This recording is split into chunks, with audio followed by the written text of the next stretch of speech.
Assalamu alaikum. Wa alaikum assalam wa rahmatullah. My name is Ali Masood Kobir. I am from Bangladesh. From Bangladesh, yes.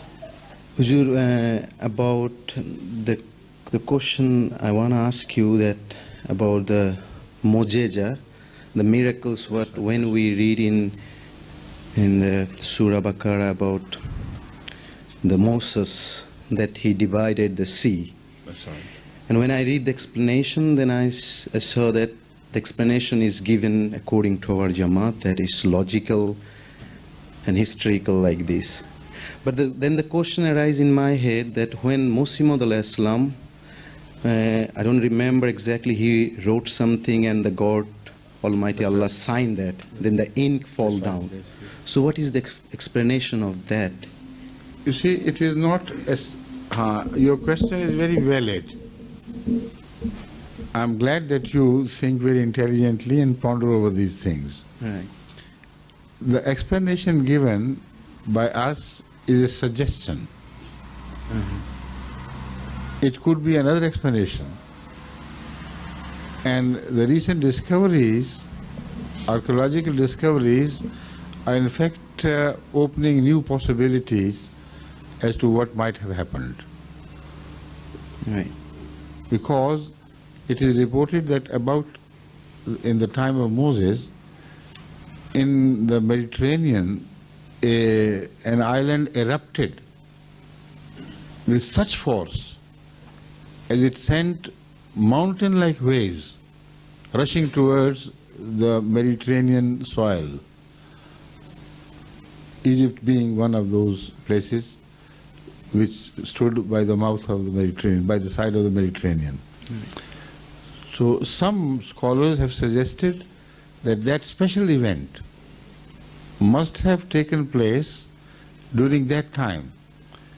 The mu'jiza was not that Moses crossed the sea, because he crossed at a time when it was the time of the ebb, when the waves had ebbed out and the water from the flow of the Nile was not sufficient to drown the people there, because it was a delta area and the water was spread out.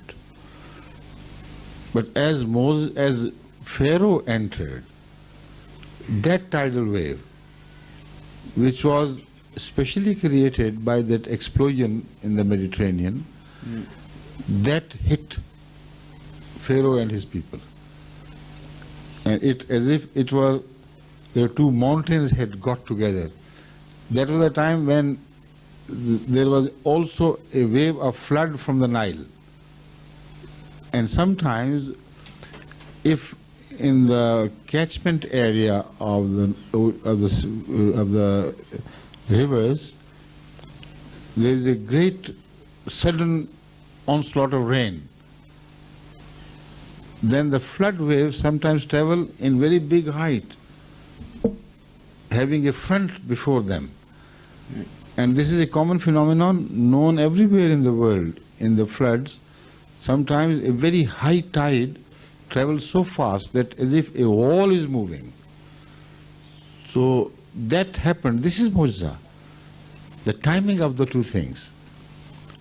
On the one hand, there was a flood tide advancing rapidly towards the mouth of River Nile, and on the other hand, the sea swelled because of this great explosion caused in a small island, which was destroyed, in fact. The timing of the both was exactly when Pharaoh and his followers were crossing the River Nile. So this is also an explanation. But the explanation does not mean that it is naturally possible to have it happen.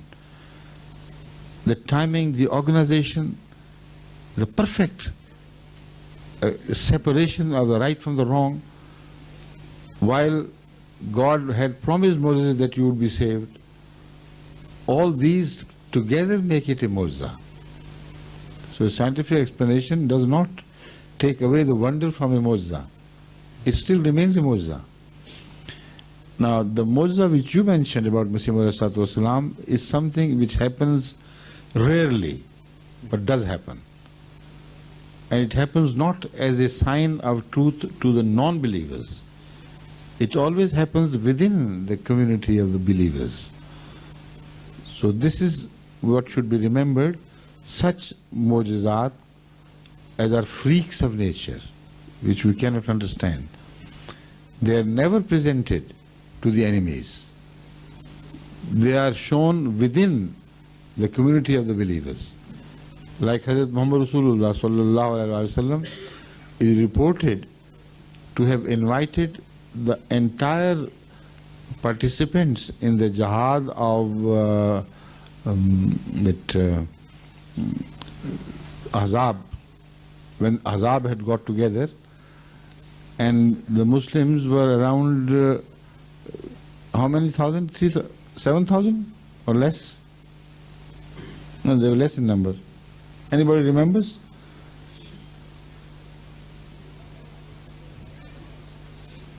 There were certainly more than the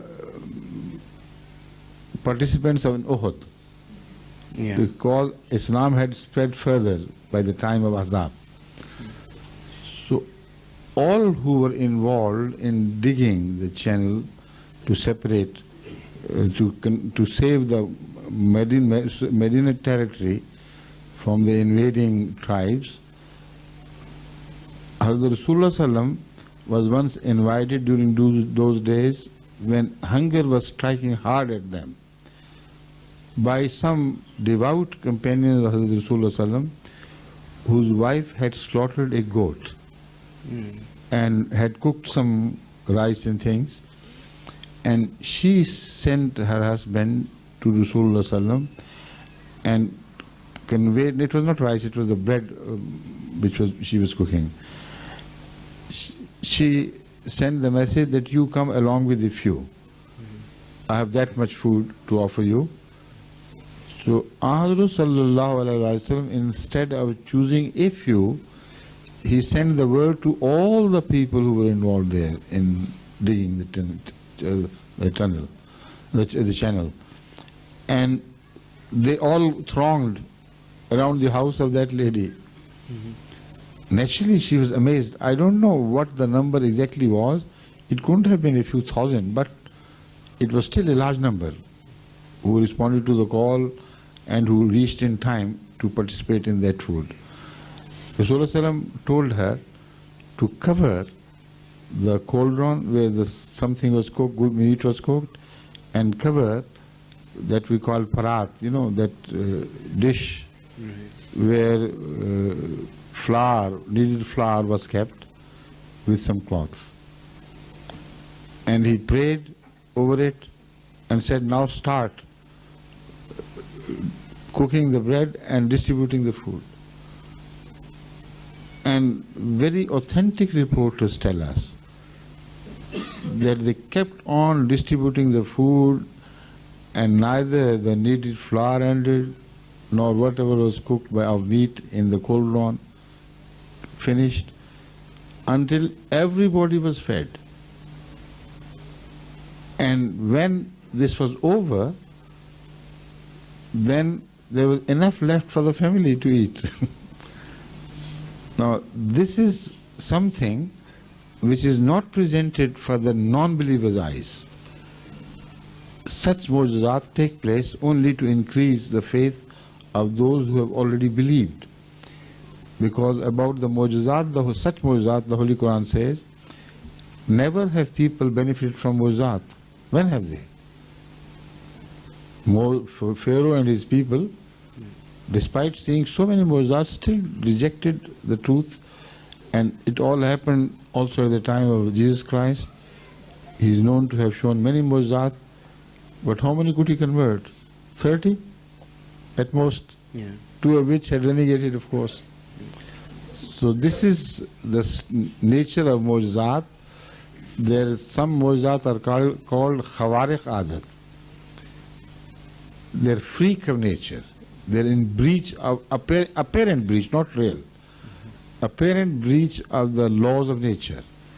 Such mu'jizat take place not for the enemy's eyes, but for the eyes of the believers. And this is the mudsa which you have mentioned is just one of those.